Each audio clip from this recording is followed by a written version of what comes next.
दोस्तों, जब तक सलार का टीज़र नहीं आया था तब तक काफ़ी जो यूट्यूबर्स हैं या फिर काफ़ी ऐसे अलग अलग लोग हैं, वो अलग अलग थियरीज सलार को लेकर निकाल रहे थे। कुछ लोग तो ये कह रहे थे कि सलार जो है केजीएफ से इंटरकनेक्टेड होगी, ठीक है, उसकी कहानी जो है केजीएफ के आसपास कहीं ना कहीं कनेक्टेड डाल दी जाएगी, मतलब कोई ना कोई लिंक ज़रूर होगा। कुछ लोग ये कह रहे थे कि सलार जो है उग्रम से इंस्पायर्ड होगी या फिर उसकी कॉपी होगी। तो अलग अलग थियरीज मार्केट में चलने लग गई। टीज़र आया तो टीज़र के बाद भी कुछ लोग कंफर्म नहीं कर पा रहे थे कि क्या है। लेकिन आज दोस्तों सलार का ट्रेलर आ चुका है, और जब से सलार का ट्रेलर आया है तब से सोशल मीडिया पर एक फिल्म ट्रेंड होने लग गई है। फिल्म का नाम है उग्रम, जो 2014 में आया था। और आपको बता दूं, इस फिल्म को डायरेक्ट किसी और ने नहीं बल्कि प्रशांत नील ने ही किया था। जब 2018 में केजीएफ भी आई थी ना, तो मैंने उग्रम के बारे में काफ़ी ज़्यादा सुना था। तो दोस्तों, सलार के ट्रेलर के रिलीज होने से पहले काफ़ी जो थियरीज थी वो मार्केट में तो चली रही थी, लेकिन अब बहुत सारे लोग ये कहना शुरू कर रहे हैं कि सलार जो है इंस्पायर्ड होने वाली है या फिर अडेप्टेड होने वाली है। किससे होने वाली है? उग्रम से, ठीक है। बहुत सारे लोग ये क्लेम कर रहे हैं। हालांकि मैंने उग्रम को देखा नहीं है, उसके कुछ गाने और कुछ झलकियां मैंने देखी हैं, फिल्म को मैंने देखा नहीं है, तो इस निष्कर्ष पर तो नहीं आऊँगा कि ये अडेप्टेड होगी या कॉपी होगी या उससे इंस्पायर होगी। लेकिन लोग बहुत सारे तर्क देते हुए ये क्लेम कर रहे हैं। जैसे कि आप देख सकते हैं कि उग्रम में जो नाम है, जो लोकेशन है या फिर जो कैरेक्टर्स हैं वो अलग हैं। वहीं अगर सलार में देखा जाए, वो नाम, लोकेशन, कैरेक्टर्स अलग हैं, लेकिन जो कहानी है या फिर जो प्लॉट है वो सिमिलर नज़र आ रहा है, ऐसा लोग क्लेम कर रहे हैं। जैसे कि अगर मैं अगस्त्या, जो मेन लीड कैरेक्टर है उग्रम का, यहाँ पर देवा कर दिया गया है। बाला की जगह वरदराज और मुगोर की जगह खानसार जो जगह है। तो ये सारी चीज़ें लोग क्लेम कर रहे हैं कि इस तरह से बदलाव किए गए हैं अगर सलार की बात की जाए उग्रम के मुकाबले। वहीं अगर मैं बात करूं, उग्रम में भी साम्राज्य पर कब्जा करने को लेकर होड़ मची हुई थी, या फिर साम्राज्य का लीडर कौन होगा उस पर बातें हो रही थी उग्रम में।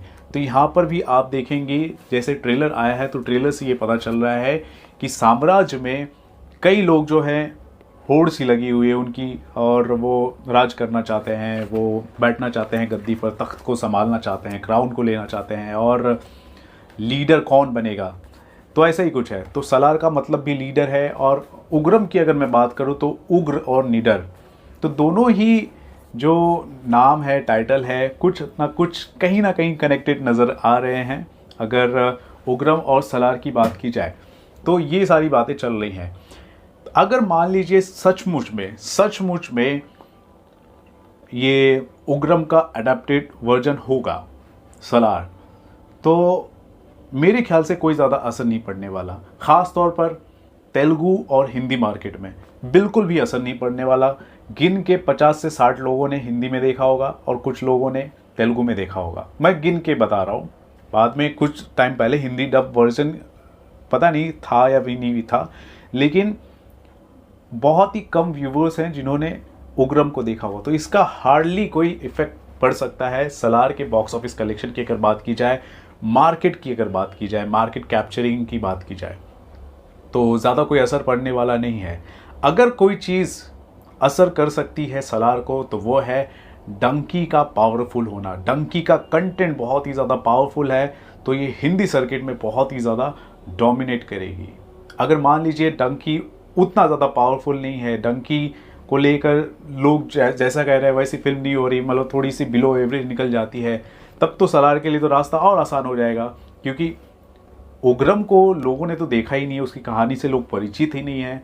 वहीं अगर बात की जाए सलार की, तो सलार एक नए वर्जन में, एक नई तरीके से अलग अलग पॉलिटिकल सिनेरियोस को लेकर, अलग अलग जियोपॉलिटिकल एस्पेक्ट्स को ध्यान में रखते हुए, इंटरनेशनल एस्पेक्ट्स को ध्यान में रखते हुए सलार बनाई जा रही है।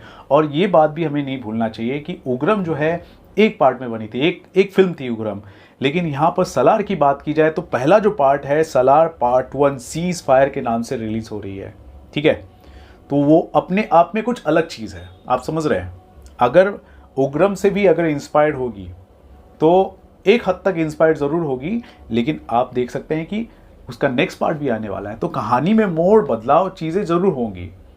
प्लॉट डेवलपमेंट के हिसाब से सलार के अंदर उग्रम की चीज़ें कुछ अडेप्टेड हो सकती हैं, लेकिन आप देखोगे ऑल टुगेदर सालार एक डिफरेंट फिल्म होने वाली है। ये मेरा मानना है, बिल्कुल मेरा मानना है। और जिस हिसाब से मैं होमबाली फिल्म्स वालों को और प्रसाद नील को, हर किसी को करीबी से मैंने जाना है, पढ़ा है उनके बारे में, तो मैं ऐसा कह भी सकता हूँ। प्रसाद नील से भी मैंने पर्सनली बात की है, मिला भी हूँ उनसे।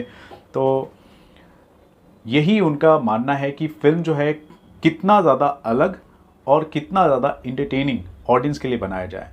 हालांकि एक तौर पर ये बात भी मार्केट में चल रही है कि सालार जो है उग्रम का एडेप्टेड वर्जन इसलिए भी हो सकता है, पक्के तौर पर लोग ये कह रहे हैं, इसलिए कह रहे हैं क्योंकि फिल्म के जो म्यूज़िक डायरेक्टर हैं रवि बसरू सर, उन्होंने एक इंटरव्यू में बोल दिया था कि उग्रम का रीमेक होने वाली है सालार। ಮುಂದೆ ಈ ತರ ಬಂದು ಕೂತು ಮಾತಾಡಿ ಗೊತ್ತಿಲ್ಲ, ಬಟ್ ಕೆಲಸ ಮಾತಾಡಬೇಕು ಅಷ್ಟೇ ನಮ್ಗೆ ಗೊತ್ತಿರೋ. ಒಂದಷ್ಟು ಚರ್ಚೆ ಆಗ್ತಿತ್ತು ಉಗ್ರಂ ರೀಮೇಕ್ ಅಂತ ಅನ್ಬಿಟ್ಟು. ಅದೆಲ್ಲರಿಗೂ ಗೊತ್ತಿರೋ ವಿಷಯವೇ.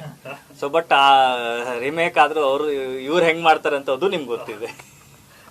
तो चलिए ठीक है, अब क्या चीज़ें हैं वो तो फिल्म देखने के बाद ही पता चलेगा, लेकिन लोग तो सोशल मीडिया पर क्लेम कर रहे हैं, ये बात तो मान सकता हूँ। लेकिन मेरा ऐसा मानना है कि प्लॉट डेवलपमेंट के हिसाब से उग्रम की चीज़ें अडॉप्ट होंगी अगर सालार की बात की जाए, अगर पक्के तौर पर लोग कह रहे हैं।